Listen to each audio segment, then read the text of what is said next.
Boa tarde, Minas Gerais. Boa tarde especial para Lajinha, Juiz de Fora, Ubá e toda a zona da Mata Mineira. Muito bom estar recebendo você aqui na tela da Band. Cruzeiro vence, Estudiantes empata, os dois se classificam e a Raposa praticamente assegura a liderança do Grupo 7. Ipatinga é goleado e está fora da Copa do Brasil.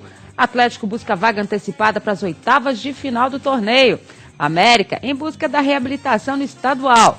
Superliga Masculina de Vôlei, Vivo Minas vence SESI no primeiro jogo das semifinais. Vamos receber os nossos comentaristas de hoje. Boa tarde, Serginho. Boa tarde. Fábio Pinel. E vamos lá, vamos conferir com eles, então, daqui do estúdio, sem perder tempo, os gols da vitória do Cruzeiro sobre o Guarani ontem pela Copa Libertadores. Tá aí, então, primeiro gol aí que foi do Thiago Ribeiro, que está se igualando aí ao Jairzinho, né, na artilharia do Cruzeiro em termos de Copa Libertadores. Vamos falar que o Cruzeiro jogou mal, né, galera? 2-0, valeu o resultado, mas foi difícil. O final do primeiro tempo, o Fábio teve que fazer grandes defesas, né, Dimara? E... ele fez pelo menos 4 grandes defesas importantes nessa partida, né? Agora... foi o nome do jogo e não deveria ter sido, né? Exatamente. Um adversário já desclassificado, sem muita pretensão, o Cruzeiro brigando pela primeira posição no grupo, deveria ter se imposto mais ou melhor nessa partida. E outra coisa, no princípio do jogo a gente pensava que ia ser uma goleada histórica, porque o time ficou atrás e o Cruzeiro não impôs o ritmo o tempo todo. E aí a gente tem que ressaltar que esse gol foi uma bela trama, uma bela participação de todo o ataque, né? Sem dúvida. Esse não, o outro, né? Esse aí o Ortigosa, no finalzinho do jogo, mostrou aí que... entrou, o pessoal falou que a meta dele é ótima. Ele entrou 2 vezes, participou 2 vezes 20 minutos e fez 2 gols. São 3 jogos, né? E 2 gols marcados. É uma boa média, assim. 3 jogos se juntando o tempo todo. Não dá um tempo direito. Não dá um tempo. Não dá 45 minutos direito. É um começo bom, né? Mas ainda cedo para... mas não dá, galera, pra só perguntar assim, ele é titular, ele vai ser titular, tem muita coisa ainda. Vamos combinar que nesse jogo aí, quando ele entrou, quando o próprio Wellington Paulista também foi a campo e que mudou o esquema tático do Cruzeiro, já estava num cansaço só, né? Tava complicada a situação, o jogo foi muito ruim, sem nenhuma inovação tática ou técnica. A gente tem que se ressaltar a força e a vontade do Montijo. O Montijo foi um dos poucos jogadores do Cruzeiro que a gente viu no combate o tempo inteiro, do início ao fim da partida, buscando o gol, tentando mudar uma situação, mas jogar sozinho não adianta, né? Você fala de situação complicada e cada hora se complica mais a situação do Wellington Paulista, porque ele está tendo as mesmas chances de Ortigosa, né? Do próprio Thiago Ribeiro, que ficou no banco, Farias, e não tem feito nada. Ele entrou no jogo passado também, não fez nada, no jogo contra o Guarani nada. Então, realmente, a situação do Wellington Paulista se complica.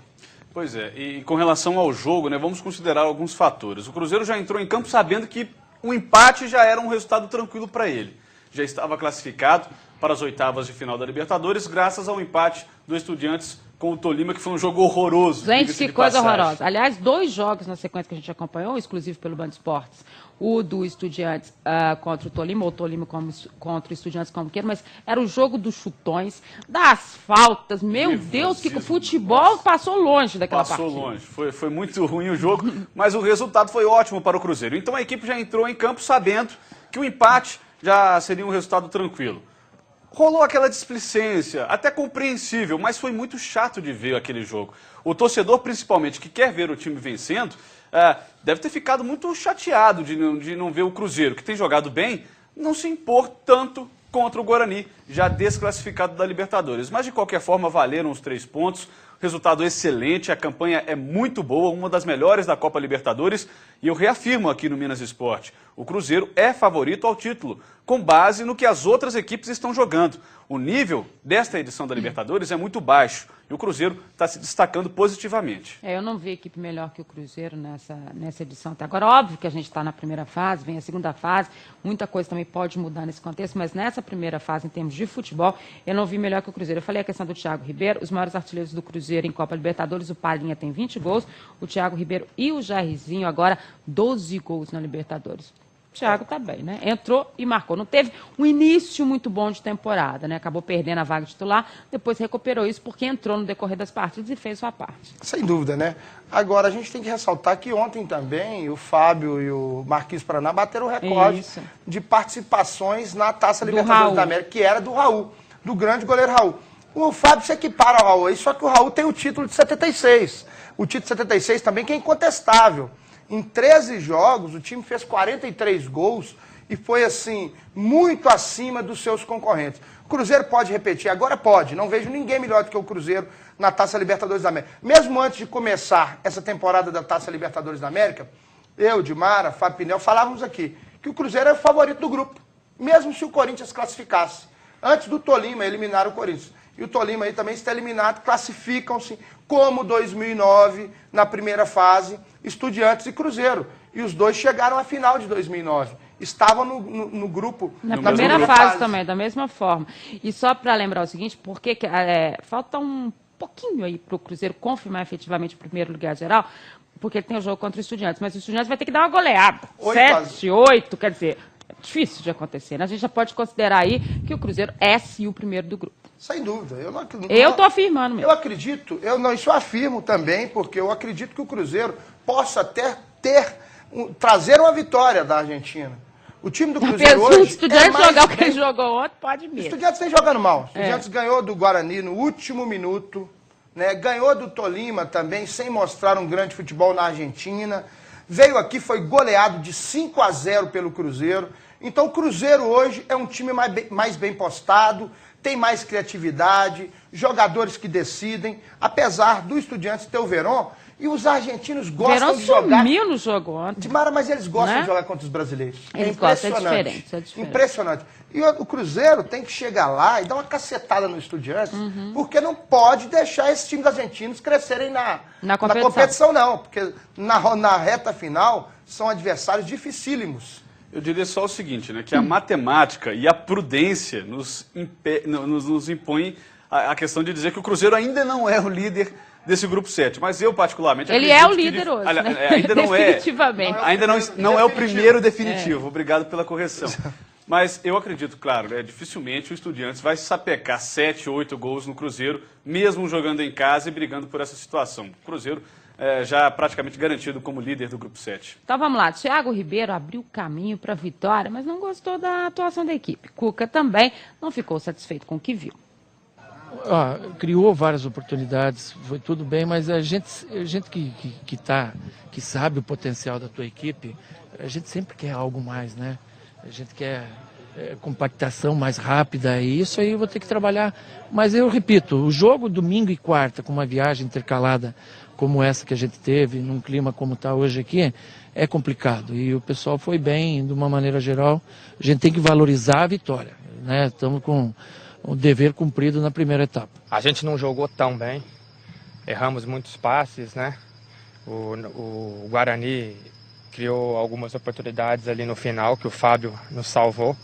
Já no segundo tempo a gente voltou mais ligado, apresentamos um futebol melhor e fomos premiados com o gol no final. É uma excelente vitória, né? Que já nos garante na primeira colocação do grupo. Agora é esquecer um pouquinho Libertadores, né?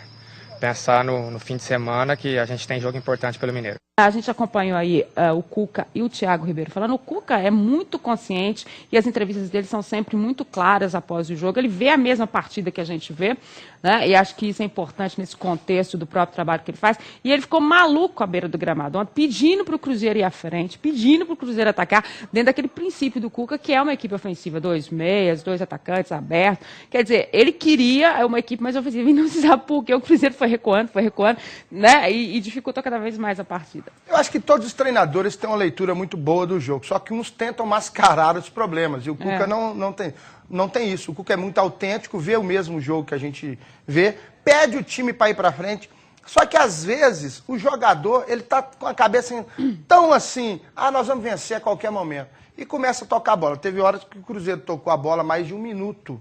Nesse primeiro gol mesmo, o Cruzeiro tocou a bola muito bem. Era começo de jogo ainda. Só que depois se abdicou. Tocou, segurou. Tava 1-0 e falou assim, vou ficar. Mas, aos 42 do segundo tempo, o Benítez apareceu sozinho na área. Aparecia pouco, mas quando aparecia... E chutou pra fora. O Cruzeiro correu um sério risco ontem de tomar um gol no final do jogo, aí incentivar, acalorar esse jogo lá contra o Estudiantes. Porque o Estudiantes podia partir para cima querendo o primeiro lugar do grupo. Agora o Estudiantes sabe, se vier para cima do Cruzeiro, pode tomar 1, 2 gols, até 3 gols. E o Cruzeiro aí, se ser o primeiro do grupo, talvez até o primeiro geral. O primeiro geral que leva uma vantagem de jogar a segunda partida dentro de casa. Internacional, né? Exatamente. E o grupo do Internacional é bem mais fraco do que o do Cruzeiro. O Internacional até ganhou ontem, mas o Jorge Wilstermann, né? Com uns gols estranhos, inclusive. Mas o primeiro lugar geral não olha o adversário. Mas eu acho que o Cuca é sempre bem honesto na análise dele sobre os jogos do Cruzeiro. E ontem não foi diferente. Ele falou o que ele viu e realmente foi uma equipe que poderia ter rendido mais. O Guarani já não tinha pretensões, estava ali batido, 4 derrotas. Ontem somou a 5ª nessa fase de grupos. O Cruzeiro pode render mais do que rendeu ontem. Jogou para o gasto, foi suficiente e não será sempre assim, eu acredito. Então vamos lá, vamos ver o Ipatinga. Ontem, Copa do Brasil, tomou uma goleada, 4-1, saiu na frente. Eu achei, gente, vai dar. Vamos pedir pro pessoal colocar aqui os gols. A gente achou até que poderia ter sido diferente a só do Ipatinga, mas não mudou nada, né? Na verdade, aí foi o gol contra, né? Depois o Avaí vai empatar no 1-1. 3 gols de Rafael Coelho. O jogador já tinha aparecido bem na temporada passada. O que mostra que milagre nenhum treinador faz, né? O Guilherme chegou de uma certa forma, trouxe uma esperança, né, para a torcida do Ipatinga de que pudesse estar mudando uma situação, mas não conseguiu mudar nem no Mineiro e muito menos na Copa do Brasil. Jogar lá, a gente sabe, contra o Avaí é muito complicado. E o interessante é o seguinte, quando você até pega a escalação do Ipatinga, você vê potencialidades, possibilidades, mas em campo esse time não rende, é impressionante, né? Até o Ranieri falhou nos 2 últimos gols ontem, né, Edil? Falhou no gol de falta e desse aí também. Ele falhou que ele rebateu a bola praticamente. Você encostar na bola, né? A bola tava, não estava nem na linha. O Rafael Coelho cabeceou fora da pequena área. Rafael Coelho que foi pretendido pelo Atlético, né? Isso. O Atlético tentou a contratação do Rafael Coelho, apareceu muito bem na última temporada, como disse o Fábio Pinel. Mas o Ipatinga nós sabíamos, já saiu desclassificado aqui de Ipatinga. Quando empatou em 1-1 aqui, o 0-0 já dava... E foi no finalzinho do jogo, né? Exatamente. O 0-0 já dava a classificação para o Avaí lá. O Avaí jogando a ressacada é um adversário difícil, mas abusou da fragilidade do Ipatinga. A gente pega a escalação do Ipatinga e fala, esse time não pode ser tão ruim, não. E o time, na hora que chega dentro de campo, não faz nada. Eu realmente estou aí muito preocupado com o Ipatinga, porque tem que cair alguns aí. O Ipatinga faz as 2 últimas dentro de casa. Estou torcendo para que o Ipatinga não perca as 2 ou ganhe as... Tem que ganhar as 2. Passou ano passado inteiro torcendo para o América não cair no Brasileiro. Aí, agora ele está na torcida no Mineiro. Mas não vai dar certo. E pior que não deu certo ano passado, né? O ano passado não deu certo. O Ipatinga caiu. Agora, vamos ver. No Mineiro, né, Itaí? Vamos ver. Tem que incentivar, tem que colocar aí os ingressos mais baratos, tem que chamar o povo do Vale do Aço. Mas a torcida tem comparecido, sabe, Sérgio? É a 2ª melhor média de público do Campeonato Mineiro. E não tem aquela... Isso me surpreendeu, a 2ª melhor média de público do Campeonato Mineiro. Não que o Campeonato Mineiro tenha esse público todo, mas é porque normalmente por lá a gente não tem isso. Não tem a cidade de Ipatinga não abraça o time. Não sei explicar exatamente por que Ipatinga não consegue se simpatizar tanto com Ipatinga, com o time do Ipatinga, como faz com o Atlético e Cruzeiro. É uma pena. Mas, de qualquer forma, o torcedor está comparecendo. É claro que existem algumas promoções, sorteiam motos, camisas, e esse tipo de coisa. Isso está levando o público de uma certa forma. Mas já que está indo para o estádio, vamos apoiar, vamos torcer para o Ipatinga.